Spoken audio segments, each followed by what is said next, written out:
Welcome back to Apex Alchemy. Today we will be talking about a Jed Hornbeak. It's a push dagger. It's called the Beaudreaux dagger.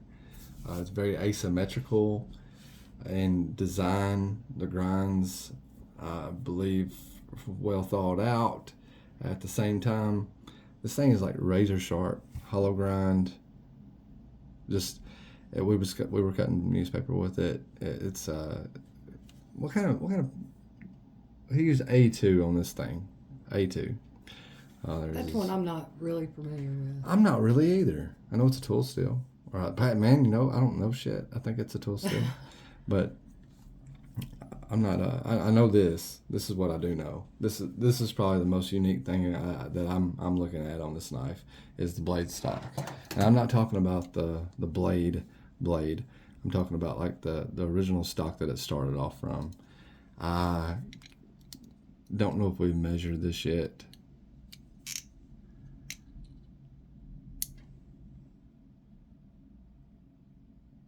.29 inches. It's over a quarter of an inch. Thick. Yeah, thick. Yeah, that's a big piece of blade stock. And it's all one piece. So like everything absolutely. started from that real thick and turned into this. That's right. Yeah, that's something that amazes me about knives, especially when it shows it this easily. You start off with a piece of metal that's over a quarter of an inch thick, and you come down here to a blade or a tip that is 0.06 inches.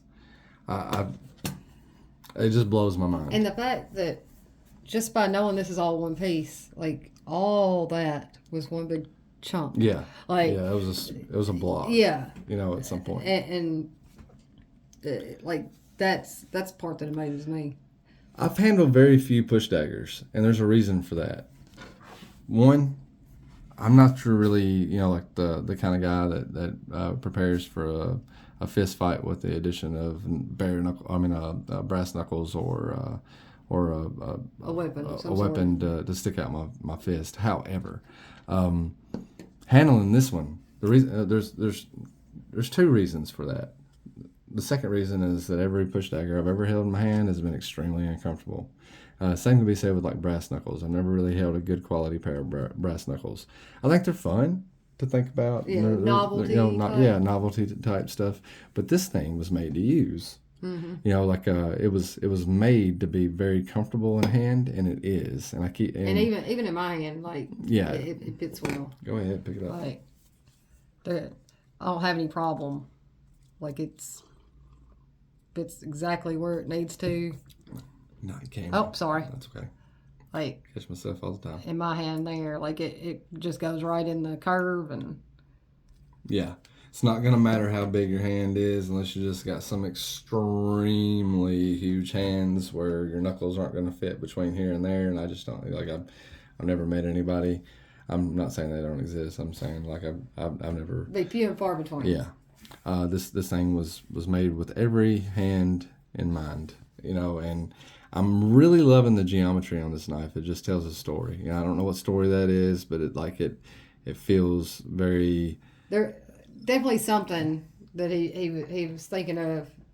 Yeah. When he did this, because it's not just this side and this side. They look the same. No. Just basic shape. Like there's definite lines and different symmetry there. And like if we look at it from this side, say you got a plunge on this side, mm-hmm. and it ends with no plunge on that side, right? Yeah.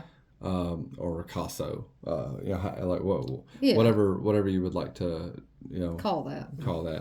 All right, so on this side, it's the same way. Like the only plunge in ricasso is going to be on this side, but the grind sweeps up.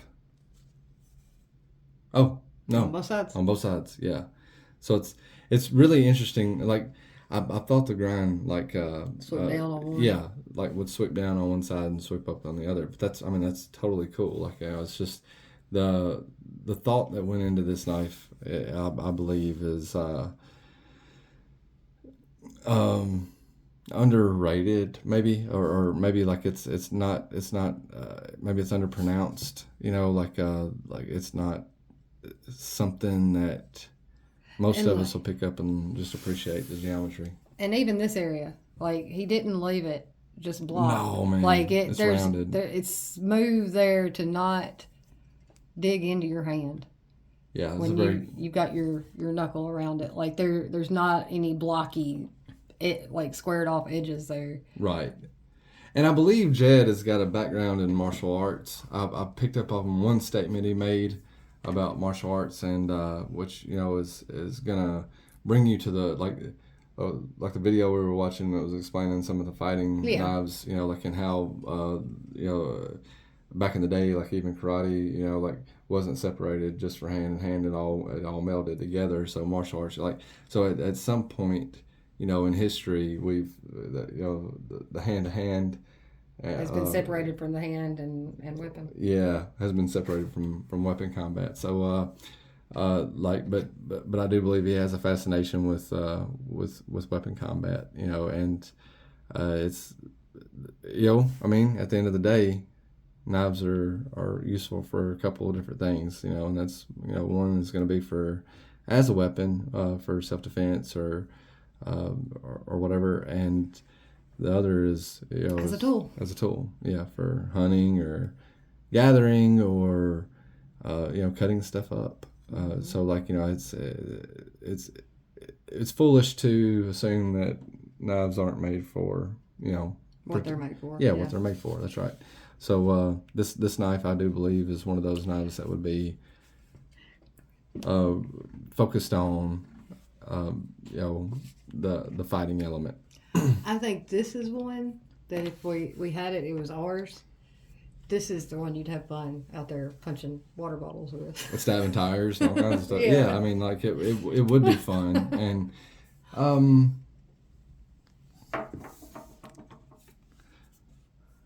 it's $300, and that's going to be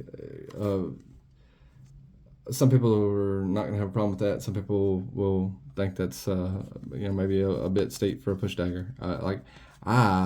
For one, I see $300 worth of stuff here to appreciate. I love the grind lines. I'm gonna grab this piece of paper. It's junk now. I think I do want to show this because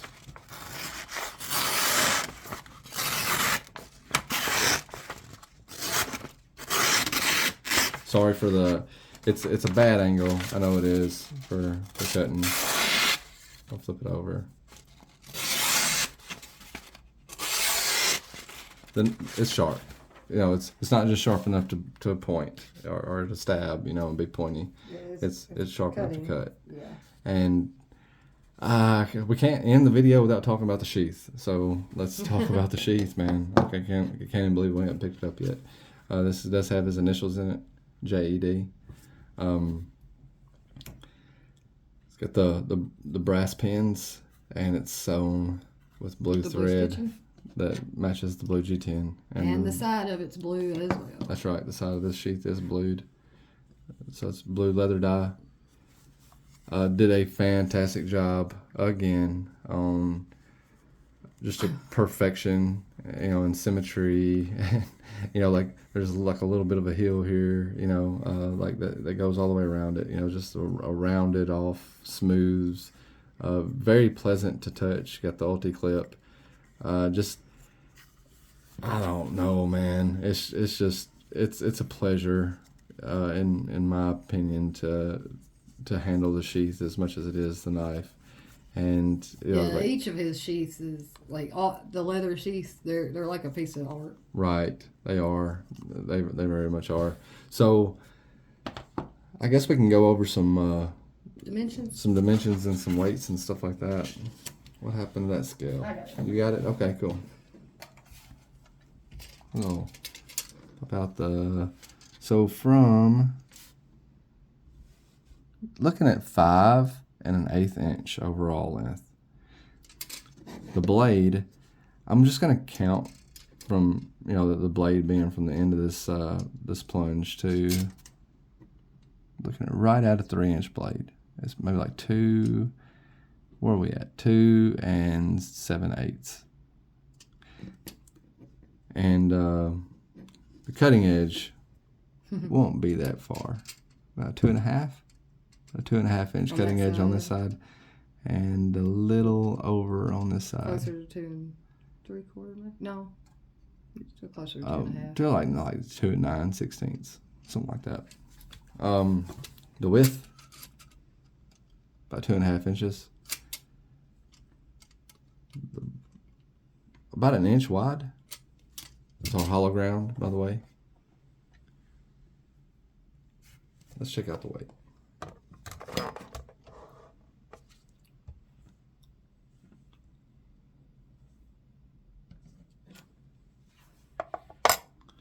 That's going to be 4.3 ounces by itself with the sheath.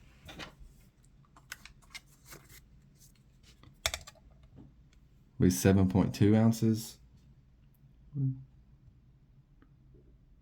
Grams, 203 grams with the sheath. And hang on.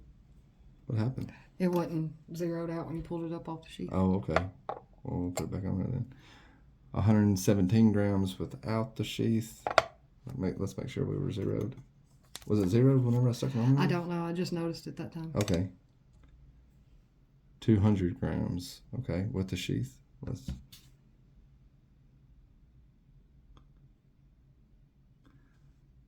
Okay.